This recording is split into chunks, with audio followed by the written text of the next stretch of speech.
Everyone, welcome back. मेरे साथ साथ आउल जी भी आपका स्वागत करते हैं। तो आज हम पढ़ने वाले हैं लेक्चर 3, जिसमें देखेंगे एरोबिक एंड एनारोबिक रेस्पिरेशन। उसके साथ में पढ़ेंगे लिपिड्स एंड प्रोटीन्स के बारे में। ठीक है, ठीक है, चलो शुरू करते हैं।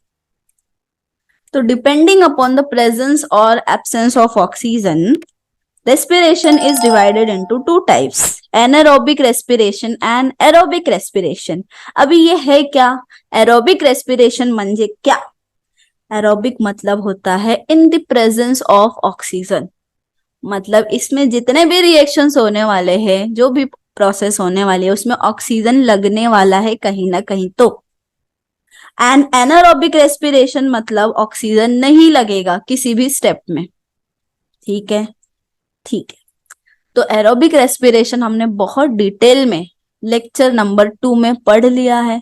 अगर तुमने नहीं देखा है तो उसका लिंक मिल जाएगा डिस्क्रिप्शन बॉक्स में, उसको जाके देखो, समझो, बहुत इजी लगेगा। और वो समझ गया है तो ये लेक्चर भी बहुत इजीली समझ में आएगा। ठीक है, चलो। तो एरोबिक रेस्पिरेशन जो है, इसमें स्टेप्स क्या क्या थे जरा याद करो। Glycolysis, second Krebs cycle, third etc reaction. ये थे तीनों स्टेप्स। एनारोबिक रेस्पिरेशन में क्या क्या स्टेप्स होते होंगे? ग्लाइकोलाइसिस। ग्लाइकोलाइसिस कैसे हो गया? हाँ बिल्कुल, एनारोबिक रेस्पिरेशन में ग्लाइकोलाइसिस सेम है, किसके जैसा? एरोबिक के जैसा। ठीक है, तो ये दोनों स्टेप सेम होते हैं, एरोबिक में भी एंड एनारोबिक में भी, क्योंकि इनमें ऑक्सीजन नहीं लगता है। डन। सेकेंड स्टेप में क्या होगा? फर्मेंटेशन। ठीक है, पढ़ेंगे, अच्छे से समझ में आएगा। अभी ये एनारोबिक रेस्पिरेशन करता कौन है? Micro organisms. ठीक है, कौन करते हैं? Micro organisms. कुछ कुछ, सारे नहीं, कुछ कुछ, सम ऑफ द माइक्रो ऑर्गेनिजम्स। और कौन परफॉर्म करता है ये एनारोबिक रेस्पिरेशन? कभी कभी सीड्स भी परफॉर्म करते हैं, एंड कभी कभी हम भी परफॉर्म करते हैं एनारोबिक रेस्पिरेशन। अभी बोलोगे हम लोग भी? हाँ, हम लोग भी कभी कभी बिना ऑक्सीजन के काम करते हैं। कैसे, वो पूरा पढ़ने वाले हैं डिटेल में। चलो एनारोबिक रेस्पिरेशन स्टार्ट करते हैं। देखो सेम क्या था, ग्लाइकोलाइसिस सेम स्टेप है, हमने लेक्चर नंबर 2 में डिटेल में पढ़ा हुआ है। अभी सिर्फ ओवरव्यू देख रहे हैं। ग्लूकोज को तोड़ा तो किस में कन्वर्ट होता है? वो पायरुविक एसिड में। और इसमें क्या ऑक्सीजन लगता है क्या? नहीं लगता है। तो क्या बोलेंगे हम इसको? Anaerobic respiration. और ये फर्स्ट स्टेप क्या था हमारा? ग्लूकोज से पायरुविक एसिड में कन्वर्ट हुआ, तो ये स्टेप क्या है? ग्लाइकोलाइसिस, जो कि सेम है एरोबिक में भी एंड एनारोबिक में भी। डन, आगे बढ़ा जाए। Next is fermentation, second step. अब फर्मेंटेशन कौन परफॉर्म? ग्लाइकोलाइसिस कंप्लीट हुआ, फिर देन सेकेंड स्टेप क्या था? फर्मेंटेशन। फर्मेंटेशन के लिए यहाँ पर कौन है? एक ऑर्गेनिज्म है, ईस्ट। नाम तो सुना होगा।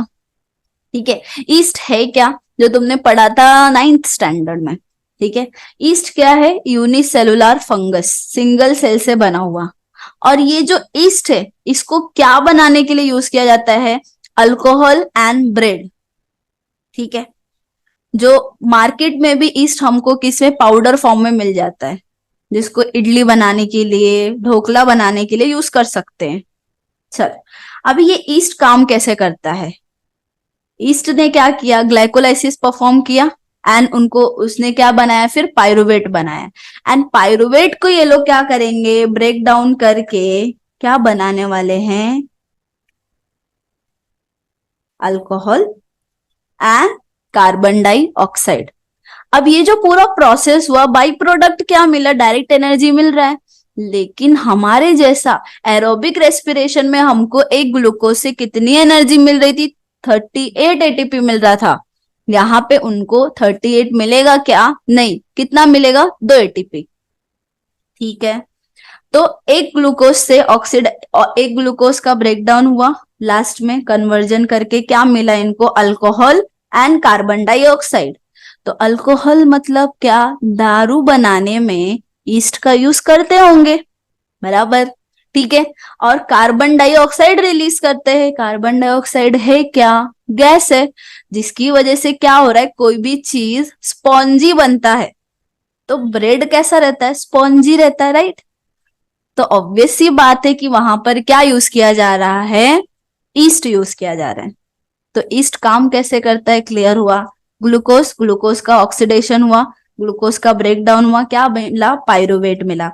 पायरुवेट को कन्वर्ट किया, पायरुवेट को क्या किया, ब्रेकडाउन किया in the absence of oxygen. तो क्या मिला, alcohol and carbon dioxide. Alcohol मतलब क्या, दारू बनाने में, और कार्बन डाइऑक्साइड मतलब क्या, ब्रेड मेकिंग में यूज किया जाता है।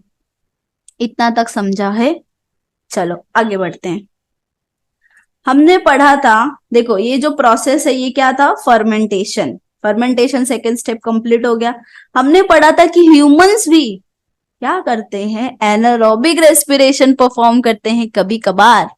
और वो कभी कभार कब होता है, जब भी हम लोग क्या करते हैं, बहुत ही ज्यादा इंटेंस वर्कआउट करते हैं, हैवी वर्कआउट करते हैं। चलो आपका आज मन हो गया, गए जिम में, डंबल उठाया, एक्सरसाइज करने लगे वहां पर, ठीक है। अब क्या होगा, जो मसल्स है, ये मसल्स क्या करते हैं, एनर्जी यूज कर रहा है। अब जब एनर्जी यूज कर रहा है तो ऑक्सीजन का क्या हो जाएगा, कमी हो जाएगा, डेफिशिएंसी होने लगेगा धीरे धीरे। एंड जो मसल्स है हमारा, वो क्या हो जाएगा, ऑक्सीजन के एब्सेंस में कौन सा टाइप का रेस्पिरेशन परफॉर्म करने लगेंगे, एनारोबिक। तो एनर्जी कितना मिलने वाला है, 2 एटीपी। समझ में आ रही हैं बातें। अब नेक्स्ट देखो, पायरुवेट। पायरुवेट से क्या हुआ फिर, उन्होंने एब्सेंस ऑफ ऑक्सीजन क्या हो रहा है यहाँ पे, क्या चीजें, बाई प्रोडक्ट क्या मिल रहा है, लैक्टिक एसिड, ठीक है। देखो जब भी हम लोग बहुत ज्यादा एक्सरसाइज कर लेते हैं तो हमारा हाथ जाम हो जाता है, राइट। तुमको मैंने बोल दिया कि 6th फ्लोर पे जाओ सीढ़ियां चढ़ के, पैर क्या हो जाएगा, जाम हो जाता है एकदम, पूरा एकदम, बोल सकते हैं। समझ में आ रही चीज है। तो ये हो क्यों रहा है, क्योंकि वहां पर हम लोगों ने क्या किया था, ऑक्सीजन के एब्सेंस में बॉडी एनारोबिक कंडीशन में चली जाती है। एंड वो लोग क्या करते हैं, ग्लूकोज का यूटिलाइज किया, पायरुवेट बनाया, पायरुवेट को ब्रेक डाउन करके क्या बन रहा है, लैक्टिक एसिड बन रहा है। मसल्स में लैक्टिक एसिड जम जाता है, जमा हो जाता है, एक्यूमुलेट हो जाता है। और ऐसे कंडीशन में हमारा जो मसल्स है वो थक जाता है। और फिर क्या होगा, फिर उसके बाद काम नहीं करने वाला है। तो फिर धीरे धीरे जब हम लोग रिलैक्स करते हैं, बॉडी क्या होती है, नॉर्मल कंडीशन में होती है, ऑक्सीजन हम लोग लेते हैं। देन धीरे धीरे क्या होता है, लैक्टिक एसिड जो एक्यूमुलेट हुआ था वो डिजनरेट हो जाएगा। एंड हमारा जो मसल्स है, नॉर्मली हमको फिर क्या होगा, नॉर्मल हो जाती है चीजें सारी, ठीक है। तो समझ में आया कि एनारोबिक कंडीशन हम भी परफॉर्म करते हैं कभी कभी ड्यूरिंग हैवी एक्सरसाइज, या फिर तुमको इतना सीढ़ियां चढ़ने बोल दिया, या फिर कहीं माउंटेन्स पे चले गए। ये सब कंडीशन में क्या हो रहा है, बॉडी एनारोबिक कंडीशन में चली जाती है।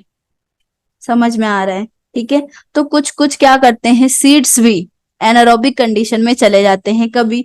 जैसे वो लोग सॉइल में थे, बहुत ज्यादा बाढ़ आ गई, बहुत ज्यादा बारिश हो गई, तो सीड जो है वो सबमर्ज्ड हो जाएगा, पानी में डूब जाएगा। ऐसे कंडीशन में उसको ऑक्सीजन नहीं मिलने वाला है। तो वो लोग क्या करते हैं, एनारोबिक कंडीशन परफॉर्म करते हैं। क्लियर है, ठीक है। अभी चलो सारी चीजों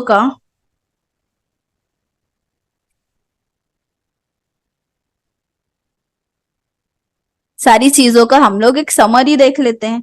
ग्लूकोज था, ग्लूकोज का क्या हुआ, ग्लाइकोलाइसिस। ग्लाइकोलाइसिस से क्या बना, पायरुवेट और पायरुविक एसिड, दोनों एक ही है, ठीक है। पायरुविक एसिड का क्या हुआ था, फर्मेंटेशन। फर्मेंटेशन से क्या मिल रहा था हमको, अल्कोहल। अल्कोहल कौन बना रहा था, याद करो, east, correct. Next, pyruvic acid same है, फर्मेंटेशन हुआ, फर्मेंटेशन से क्या बन रहा था, लैक्टिक एसिड। लैक्टिक एसिड कहाँ पर एक्यूमुलेट हो रहा था? मसल सेल्स में एंड एरिथ्रोसाइट में। एरिथ्रोसाइट मतलब क्या? RBC, red blood cells. वहां पर भी क्या होता है, कभी कभार लैक्टिक एसिड एक्यूमुलेट हो जाता है। नेक्स्ट वापस से एक और प्रोसेस है पायरुविक एसिड। पायरुविक एसिड का नेक्स्ट स्टेप फर्मेंटेशन हुआ। फर्मेंटेशन से हमको क्या मिल रहा है? Different different products, vinegar, vitamin etcetera. और ये सब बना कौन रहा है? ये सब बनाते हैं माइक्रो ऑर्गेनिजम्स। ये जो फ्लो चार्ट है, ये पूरा चार्ट कंप्लीट अच्छे से पढ़ लेना, क्योंकि ये बहुत इंपॉर्टेंट है, एग्जाम में पूछ सकते। तो इतना पार्ट समझ में आया है एरोबिक एंड एनारोबिक रेस्पिरेशन।